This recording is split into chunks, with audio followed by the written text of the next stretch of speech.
Hey everybody, Nick Espinosa, your chief security fanatic here.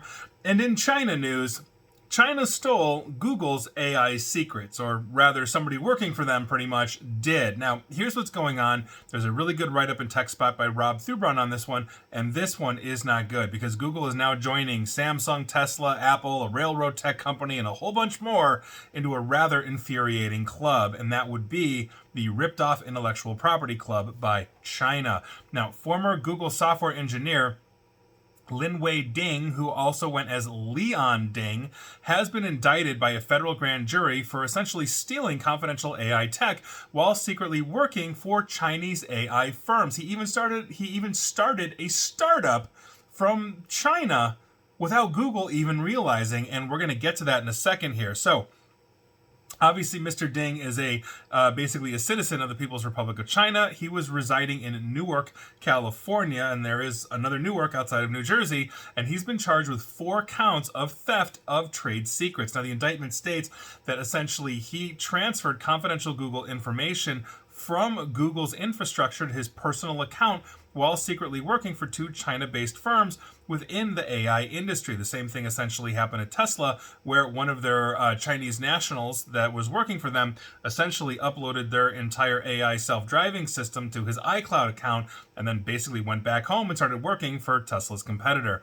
Now, Deputy Attorney General Lisa Monaco said that Ding is alleged to have stolen over 500 files containing AI trade secrets from Google and intended to pass them on to his Chinese employers who were looking to gain an advantage in the open AI field. And I'm not saying open AI, I'm saying the open space AI field or the race. Now, the technology that Ding allegedly stole was mostly related to Google's tensor processing units, or TPUs. These are chips that are essentially optimized for AI computation. Now, prosecutors also claim that he stole chip architecture and software design specifications for TPU versions 4 and 6 on separate occasions. He's also accused of stealing hardware, software, system management, and performance specifications for GPU chips deployed in Google supercomputing data centers. The indictment also says that the files included software design specs for Google CMS that managed machine learning workloads on these TPUs and GPU chips as well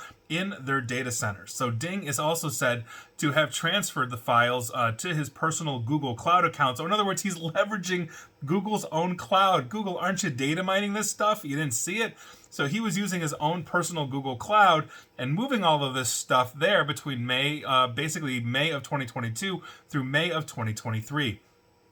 He allegedly did this by copying data from Google source files into Apple Notes on his Google issued MacBook laptop and then converted them from Apple Notes to PDFs to avoid detection of basically Google's DLP, or data loss prevention system. So they had data leaks and it didn't catch it.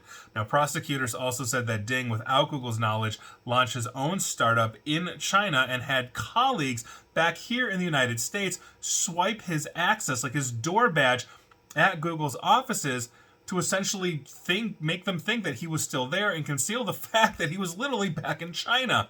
Now, according to the publication The Verge, a Chinese machine learning company named Rongshu offered to make him CTO less than a month after he started stealing files from Google. Ding resigned from Google in December of 2023 and booked a one-way ticket to China after the company started questioning him about his suspicious uploads and if coming back to the United States, which quite frankly I don't think he ever will. He faces up to 10 years in prison and a $250,000 fine for each of his counts, meaning he could be fined up to $1 million, which is chump change compared to what this dude is probably making back in China. And that's the entire point. The person that ripped off Tesla's self-driving is now an executive at one of their biggest competitors in China.